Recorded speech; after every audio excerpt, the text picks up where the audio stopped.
Welcome back to the Strength and Speed Podcast. I'm your host, Evan Preparis, and joining me is Brenna Calvert. Say hi, Brenna. Hey, everybody. How's it going?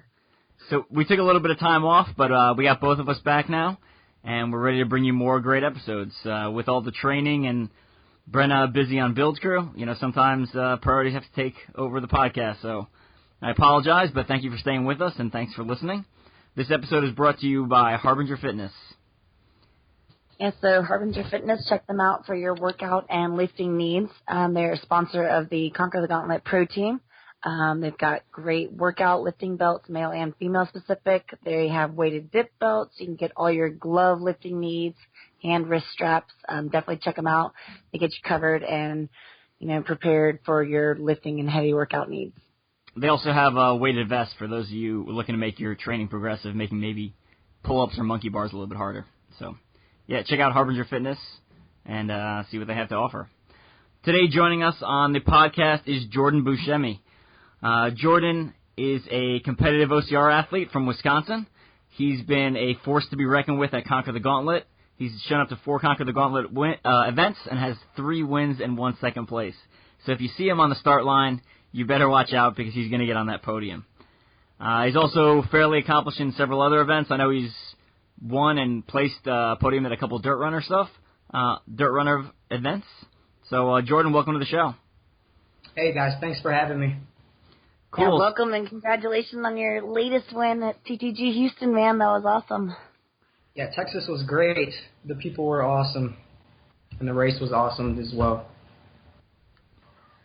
Cool. So, Jordon, tell us a little bit about kind of how you got involved in OCR, like what's your sports background, and we'll kind of go from there and talking about your training and kind of what distances and stuff like you're good at and what plans are for 2017. So, how did you get involved in OCR?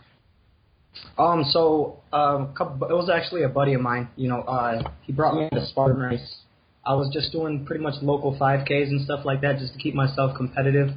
I ran cross country and track in high school, and he knew that I had a pretty good running background, and he did Spartan race, and he just said, hey, man, you got to come try this race. So we went down to, it was the Indiana Spartan Sprint. Did it. I ended up taking 10th place at that event, and I just was completely hooked. After that, I just hopped on the computer, looking for any obstacle course race I could, and then just, signing up and just getting in the dirt. Awesome. What year was that, you said? 2013, yeah. So that year I did it was 3 obstacle course races. It was 2 Spartan races and then 1 Warrior Dash. So how was the transition from just straight running into OCR for you? Oh, it was, I've always been like, I want to say kind of like a monkey. I've always been climbing stuff. I've always been more of like a stronger runner because I come from a short distance background. So more of like a mid-distance to a sprint level. So I was always in the weight room and stuff like that. So the heavy carries and stuff didn't really bother me much. It was more so just kind of like a lack of knowledge. I just, let's see here. Yeah, I mean, other than, just not really knowing what to do, it kind of really came natural to me. It was pretty much like the kind of stuff that I did growing up. So it just pretty much fit me well. Yeah, that's great. I mean, definitely, regardless of your strength level or speed level, there's definitely a learning curve coming into the sport. Mm-hmm. Just getting used to all the different, monkey bar and rig movements and stuff like that. It's definitely an adjustment. But yeah. Obviously, you transitioned pretty well because you're fast and been very good at obstacles, as all the races I've seen you at. Thank you very much. Thank you. Yeah, I definitely have to say from like a different aspect this past weekend, getting to see and actually watch and follow the top male elites rather than be running behind them. Jordon is very comfortable on course, especially Conquer the Gauntlet. I don't know. I haven't seen him run anything else. That's what I know him from. But talking about being in Wisconsin, and then funny enough, on the course, you were actually like talking with Steve, one of the co-owners of Conquer the Gauntlet, while you were going through Stairway about your journey and your drive overnight. Like, being in Wisconsin, do you have a wide variety of OCR in the area? Or are you constantly traveling for them? I mean, I know you had quite the road trip to Houston. Yeah, that was definitely the longest road trip that we've taken so far for an obstacle course race. But there's not so many events around here. There are some smaller events, like there's Warrior Dash in Wisconsin.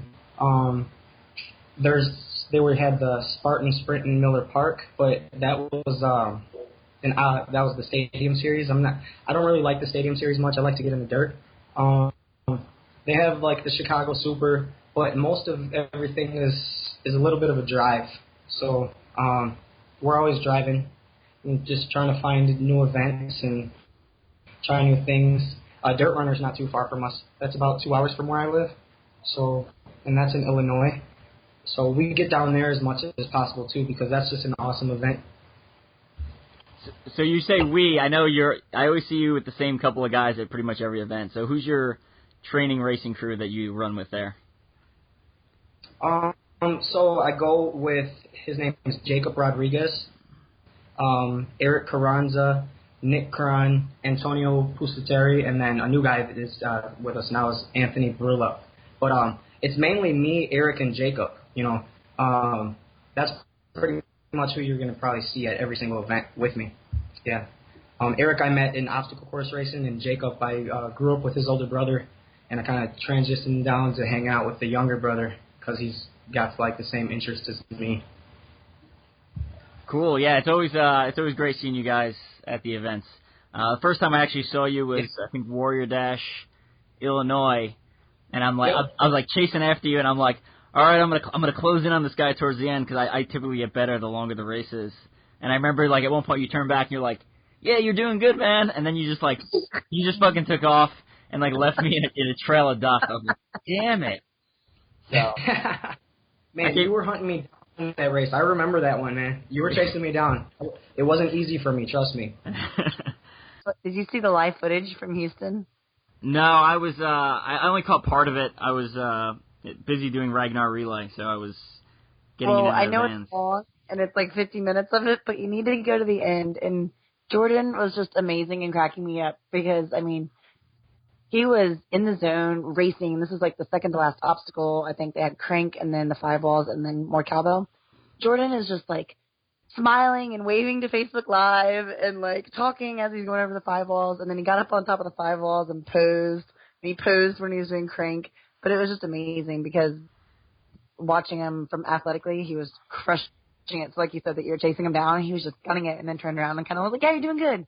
And we had that same mentality. It just like looked like he hadn't even been phased at the race. But I know he gave it everything and, you know, won it honorably. But it was just amazing to see him just kind of having such a great time at the end too. And like, I don't know how you did it, Jordan. I was taxed chasing you. So work, man. You gotta have fun with it. Yeah, you started breaking up there a little bit. So you said one of the things that came through was hard work. So tell me about like a week in the life of Jordan. Like what's an average training week look like for you? How many times are you doing, you know, endurance training or strength training, and kind of what does that consist of? What do you do for training? Okay, so I'll take you kind of through like a Monday through, you know, I'll take you through a whole week pretty much. So Monday through Wednesday, those are my work days. I work part-time, but I work 3 8.5-hour days, and I kind of incorporate that with my training because what I do is I'm doing a lot of lifting at work. It's repetitive 40-pound bags of pellets, and I'm just packing that all day. So I do that, and I try to do it real fast, and I use it as like a grip strength workout, and I get 3 breaks during the day. I get 2 10-minute breaks, and I get 1 half-hour lunch. And I go for a run on each of my breaks. So, I'll do 1 mile on each of my breaks, and then on lunch I'll do 2 miles. And I try to keep them really fast. So I try to go at like a threshold pace. I try to build up the lactic acid in my legs, and then try to flush it out like, you know, right away. So I'll just go out maybe like a 5:40 mile, and then come back and I'll be packing right away. Maybe I'll pound a protein shake, and I'll do that. And then after work, then I'll do something a little bit slower. I'll go for like a 4-mile run, and then that's pretty much it for me for the day. Through that's like a Monday through Wednesday. Thursday, I'm usually pretty beat, so I do like just an easy recovery run, and I'll do like some easy like body weight work, just in my house, pull-up bar. I like modified my pull-up bar with like nunchucks and stuff like that I got hooked right to my door. Friday is pretty much same thing. It's a little bit of a recovery day. Maybe I'll take off, all depending on how I feel, just because I'm pretty much building up for Saturday. Saturdays are my really hard days. I try to do like a race effort day on Saturday. And I typically try to do it in the gym. So I'll be in the gym and I'll do like an incline treadmill workout. The treadmill only goes up to 15% incline, so I'll do like a power walk with like a heavy carry. Then I'll turn around and I'll go backwards. Then I'll hop off, do push-ups, burpees, and I'll just do this for like an hour at a time. Then I'll run to the back of the gym, and they have like monkey bars, and then I'll do like a circuit back there where I'll do like dead hangs. Then I'll go back and forth on the monkey bars while doing pull-ups, and I'll hop off to box jumps or something like that. So I'll do that little circuit, and I'll come back to the treadmill, and I'll end it with like a 4-mile easy run. So where am I at? Saturday? Okay. Sunday is I try to get a long run in, and my long runs aren't very long, I don't think, for an endurance athlete. It's more of like a 10-mile max. Yeah. But I'm trying to get up there because I want to do some longer races this year. So, yeah, I think I got through all the days. Yeah. Your 10-mile run, that's long for me. That's like chump change to Evan here. Evan's a beast. 90-something miles at toughest. Yeah, that's awesome.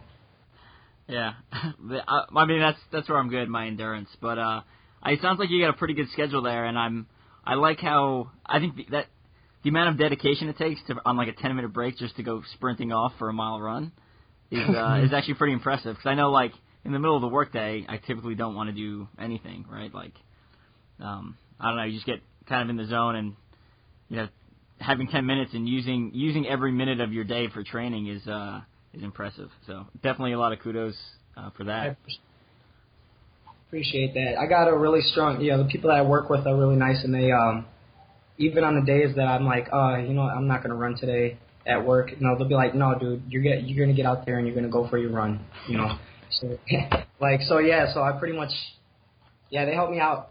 It gets really tough. You know how it is. It's really tough to, just get out there and do it when you really don't feel like doing it. But if you want to be good at something, you really just got to stick to it, and you have to – the days that you don't want to do it are the days that you need to do it. So. Yeah, I think you hit the nail on the head there. I mean, with, like, social media, everything's like, people are always posting their workouts and, blah, blah, blah, and kind of talking about, how much they're training and suffering. But, like, most of the time, most of your workouts, like, no one's there cheering you on, like, day to day, like, you have to get up. You have to have the internal drive to kind of go out there and, crush it if you want the results that you're going to get at the races. So, absolutely. So I know, obviously, you've podiumed at Conquer the Gauntlet several times. You've podiumed at Warrior Dash, Dirt Runner. What other ones have you done well at, or do you like racing? Battle Frog was my previous favorite, but that one's gone. So. But I did really good at Battle Frog events. Those were right up my alley. Savage Race was another one that I've been on podium for. I've podiumed at the OCR World Championships. I podiumed at, not for elite, it was age group for OCR World Championship. 2016? 2015, I'm sorry? Or was it? I just podiumed this last year, 2016, and I podiumed the very first year. Was that 2014? Yeah. Yeah, 20. Yeah. And you're supposed to tell me that ahead of time so I can lead off with that fact. That's a good one, dude. You like that. No big deal. Podium at OCR World Championships. Like, I'm supposed to lead with that fact, not like bring it up mid-conversation. Just saying. It's all good, man. It's all good. It came out anyways. But yeah, terrain race I've done, and I podiumed there. Spartan race I've podiumed there. Podium at every race you run? Can I just ask that? I think I actually have. There you go. Yeah, See? I think honestly I have. Well, that's epic. That's very admirable. That's awesome. Congratulations on that. Not many people can say that. Thank you very much. Not like every single race, but every race series. Like I've at least podiumed one time or more. Not every single race that I've run, because everybody loses.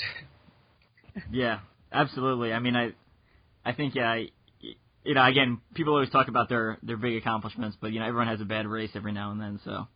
Yeah, most definitely. You could be in the most amazing shape, and anything could happen that day.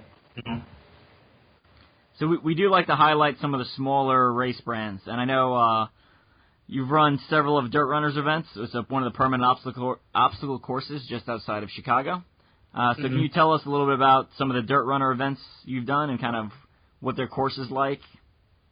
Yeah, so they're a permanent obstacle course. So it's they're there year round. You can do training there, and they hold multiple events there, and it's just really unique. Like they have some really unique obstacles that I've never seen in any other obstacle course, and one of them that is my favorite. It's like a Tarzan swing into like a cargo net. You have to hop off onto the cargo net, and you're over water, and and then it's like you actually have to swim. It's a good swimming portion. It's pretty cool, but they do short races, which is like a DRX dash, right? So that's probably like a 200-meter race, somewhere around that area, and it's 200 meters, and they put 25 obstacles, so you're pretty much just boom, obstacle. There's no time to run, and it's just that one just hits you. That one's super freaking tough. That's my favorite one. I like it a lot because that's something that's like right up my alley. They also do one they called Midwest Mayhem, and that's a little bit of a longer race, around 4 miles, and that one is it's more of like one of the typical obstacle course races. You can go in through the woods, and they have some really good trails and inclines and descents and stuff like that, creek beds, and they also do Brute, and that's more of like, I would say, like a CrossFit type feel thing. It's a lot of the bigger guys do good in that. It's a lot of heavy lifting. I've never done one of those ones actually. But, it's a lot of heavy lifting type things. Let's see what else they do. I believe I'm missing one. Oh, they have a zombie run and a night run also. So, in October they do a zombie run. It's an obstacle course race at night, I believe, and they chase you through the woods. And then they do another, it's like a glow stick run type thing, and that one's also, they light up the trails with glow sticks, and, you're just running through the woods in the dark. So they do a number of different things, and it's just it's a real cool place. Takis and Lubo are real cool people. They're always open-armed, welcoming people in. It's very small and underrated, but I feel like if more people got out there and just gave it a shot, that more people would actually go and visit it, because it's actually a really cool place. And they give some amazing awards, like some cool awards. Yeah, if you look on their Instagram page or their Facebook page, they have like some of the best like overall win awards. Yeah, I love them. See, this is why I love these things, because now I get to hear about awesome race series that I never knew about and check them out. So thank you for sharing, because I think I'd seen their name somewhere. Maybe they're joining forces with like a Ohio, like people are trying to do a bunch of different permanent courses around there. But that's exciting to hear about a new location to me, and I'm sure a lot of others that didn't know that was there. So thanks for sharing that. If you ran Battle Frog Chicago, they did Battle Frog Chicago at Dirt Runner's course, actually. Yep. So they didn't really use many of they pretty much brought in their own obstacles, but it was on the same land. And I don't think anytime recently, but I know a couple of years ago they actually used to do Spartans up there. Yep. I loved when they had the Spartan race there. That was a perfect area. The Spartan race the place they do it now in Chicago is really flat. Did you run that one? I have not. I've run Dirt Runner for Battle Frog Chicago, and then it was also day 6 of OCR America for me. So Okay. I spent like a full day running around. Both the 2 times I was there, I spent like a full day running around in circles out in the woods. Yeah. Nice. Sounds nice. exciting. So Jordan, I have to ask now that I'm kind of biased, and I've seen you. I guess I first met you, maybe it was Des Moines. You were in Des Moines, Conquer the Gauntlet, correct? Yep.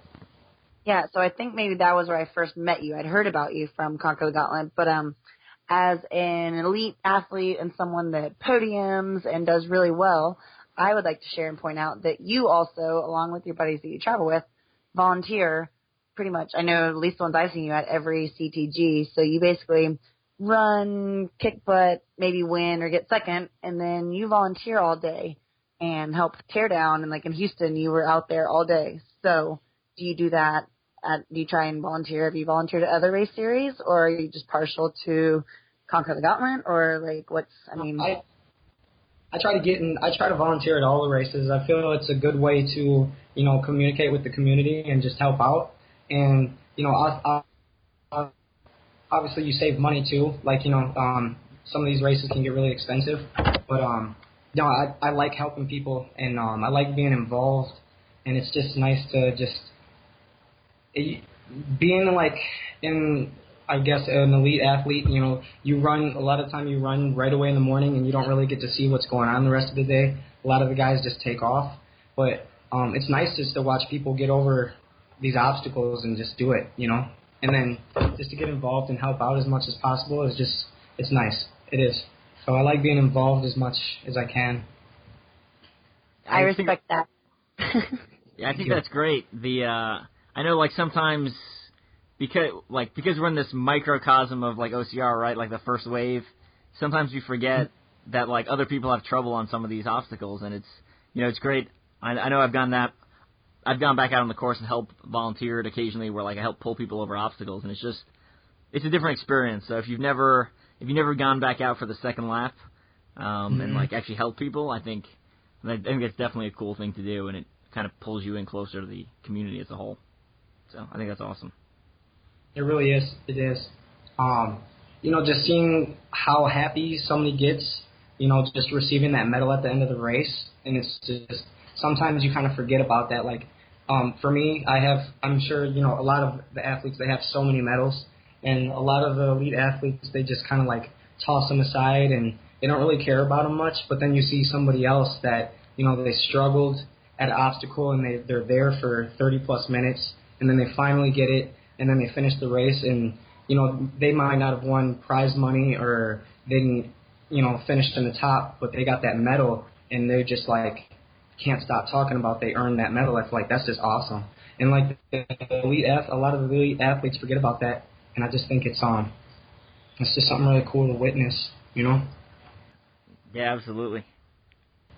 Well, so what do you have in store? I mean, your season's already kicked off. Was Houston this past, well, I guess whenever this airs, March 25th, was that your first race of the season for you, or have you already had a few? I did, have you two heard of the Abominable Snow Race? Well, it's up here in Wisconsin. It was in Illinois last year, but they had it in Wisconsin at the Grand Geneva this year.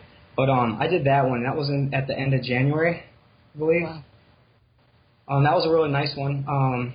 It's a winter obstacle course race. They had it at a ski resort, and they had the snow machines going. But I did that one. That was my first race. So that was my first one, and then CTG. I'm off to a good start so far. There you go. Well, so what do you have? What's in store the rest of the season? What are some of your big ones? And I think you said you're trying to hit some more distances maybe. So, like, what are you going to do? Any of the toughest or anything fun like that? That's exactly what I plan on doing. At the end of April, I think I might go down to Georgia and try out that toughest mutter. I'm not quite sure yet, but that I got my eyes set on that one. Like they really interest me. I've never done a tough mutter, and that just sounds really cool. And I really want to do world's toughest mutter, but I got to try one of these toughest mutters first to even see if I'm capable of doing something like that at that caliber, because that's just going to be something completely. The longest I've ever run was 4 hours, so it's going to be a big leap. So that's why I'm kind of debating if I'm going to do it yet. But well, if you need to pick someone's brain, I know this guy. His name's Evan, and he probably could answer all your questions. I think I'm definitely going to have to do that because I got a lot of questions. Yeah, I know I've said this before on the podcast, but it almost turns into like a different sport when it starts getting to that long. You know, like, I mean, your pacing's different, like how you handle the obstacles is different. Nutrition plays such a big role. You know, if you're not fueling properly, I mean, you'll crash, and you'll crash hard. So. And I think yeah, that's just anytime, feel free to hit me up. Yeah, no worries there. Yeah, I'm definitely going to pick your brain, so be expecting some questions from me pretty soon. So what other Conquer the Gauntlets will you be at this season? You know, my race schedule, there's like, all right, so I tried to make a race schedule, and I had like 40 different races that I was going to do, right? Which is a lot. And that is a lot. Yeah. Yeah, so I kind of have to back off because I really want to. I told myself last year, because I did a lot of races last year, I told myself last year I was going to try to do maybe one a month, 2 a month tops, because I want to try to be really, primed and ready for each race. So I really don't have my schedule picked out yet, but I know I'm going to do at least 2 more Conquer the Gauntlets just because I'll always make a way to get there just because I like that race so much. I think Des Moines for sure, and I'm thinking I might come to Little Rock for Conquer the Gauntlet. Those 2, I think I might do those ones for sure. But I know Insider info, the Des Moines location is going to be legit, so... Is it the same one as before? Actually, it is a different location. Okay, cool. But I'm super excited about that. So, secret insider, get there. Definitely. If anyone knows, it's Brenna. You don't, help build there, do you?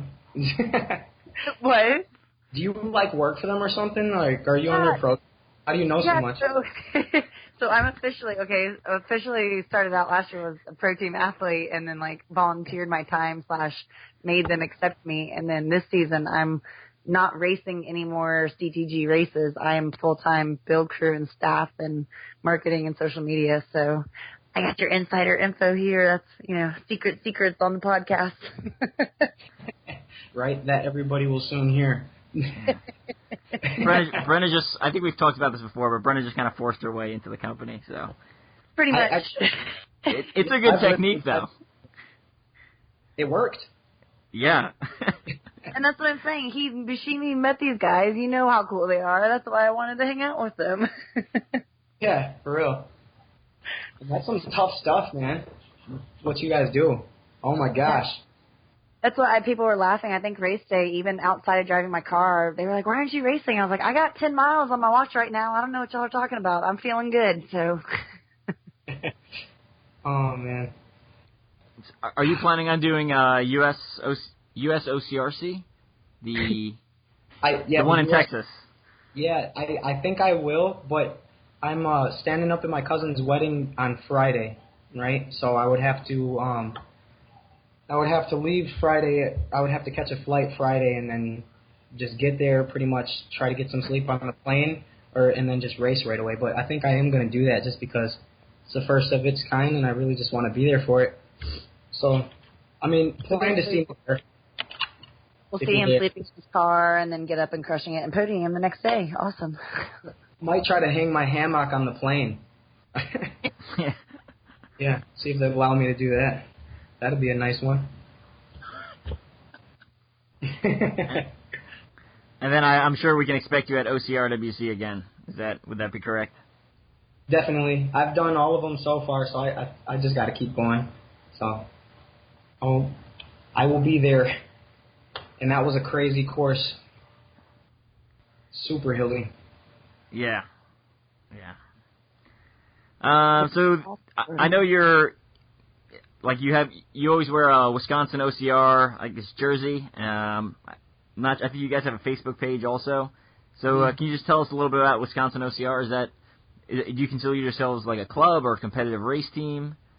Well, it kind of just started off was, just a group of friends from Wisconsin, just obstacle course racers, and on a car ride home, we were just like, you know what, we should make this like a team, and then just for the longest time we've been kind of been putting it off, just because I've done the team thing in the past, and I came from a team that it didn't fit well for me, so I was just kind of like iffy about getting on a team again. But now, it's definitely official now. We're definitely trying to make it a legit thing, and yeah, it's a group of pretty much best buds, brothers from other mothers, and we love obstacle course racing. We all live in Wisconsin, and we just really want to try to prove to the obstacle course race community that Wisconsin isn't all about beer and cheese. we have some pretty good athletes that can come out of this area, so I think that's what we're trying to do. And it's not going to be like I don't think we're going to be just like the elite bunch. I like all different like abilities. So I feel like it's going to be welcoming for anybody, because if I can help somebody achieve something, then that's just, I'm down for that. So yeah, it's official. It's definitely a thing now. Wisconsin OCR is up and coming, and yeah, we just opened up a Facebook page, and yeah, so now we're legit because we got a Facebook page. Absolutely. Yeah. That's all you need. That's all you need. Yeah, that's all you need. Now we got some legitimate things going on. My buddy's all into that stuff, so he's working all that. I'm just racing. You're just the pretty face of the team, huh? Yes, thank you very much. If you could only see me right now I'm blushing. Sure. Awesome. Brenna, what else we got? We got anything else? No, I think, man, he's covered it. He's doing some awesome things, got some good goals coming up this season, and looking forward to seeing Jordon racing around and checking out some new distances. I'll be excited to follow and see how you do in that. And obviously, I'll be seeing you at C2G hopefully this season. So, but yeah, good things coming for you, it sounds like. Thank you. Thank you very much. Jordon, any other topics you want to cover before we say our goodbyes? Let's see. Well, I would just like to say that everything I'm doing right now wouldn't really be possible if it wasn't for my girlfriend. She's super supportive of this, and she's just she helps me out a lot. I go through like a lot of ups and downs, and when I'm stressed out or I'm going through like a bad day, if I don't want to do something, she's right there to help me get through it. She's like my little shrink, and she's just a crazy good support system, and I just want to say I thank her a lot, and same with my son, like I want to set a really good example for him, and I do this for myself, but I do it for him as well, because I want him to know that, if he has a dream, he can chase it, and, anything is possible. And I want him to see that, his dad, had a dream, and he chased it, and he made his dreams come true. So he could do the same thing. I just want to set that example. That's fantastic. Thank you. I love it. Brenna, anyone you want to give a shout-out to before we take off? Well, I don't know exactly when this one's coming up, you guys, when you're listening, so all I can say is Conquer the Gauntlet is in full swing. Congrats to the build crew for our first race of the season. It was awesome, and we're looking forward to May 13th is Conquer the Gauntlet Atlanta. So that's my shout-out, is get yourself to Atlanta. It's another new location, and if it's anything like Houston, it's going to be awesome. Great. I didn't prepare anything for a shout out, so I got nothing. I got nothing today. It's been a long day. I'm tired. Oh man, I feel you. The run yet, man. What'd you say? You got to go for another run yet. No, I'm trying to taper. I'm doing but this will be, by the time this comes out, I'll have already done it. But it's a terrain relay 24-hour in Phoenix. Do it. But 4-man team, so it's not bad. So. Yeah, see how that goes. Well, congrats and good luck for that one whenever this airs. Yeah, most definitely, man. Kick some butt down there. So. Yeah. All right, Jordon. Thanks again for joining us. Can't wait to see what you do this season I'm sure we'll be seeing each other at probably a couple of Conquer the Gauntlets, maybe a Warrior Dash or two, and maybe a Toughest Mudder. Yeah. So good luck, and keep representing for Wisconsin OCR, and yeah, thanks again for coming on. Yeah, thank you guys. Thank you both so much for having me. You're welcome. Thank you. Good night from Strength and Speed, everybody.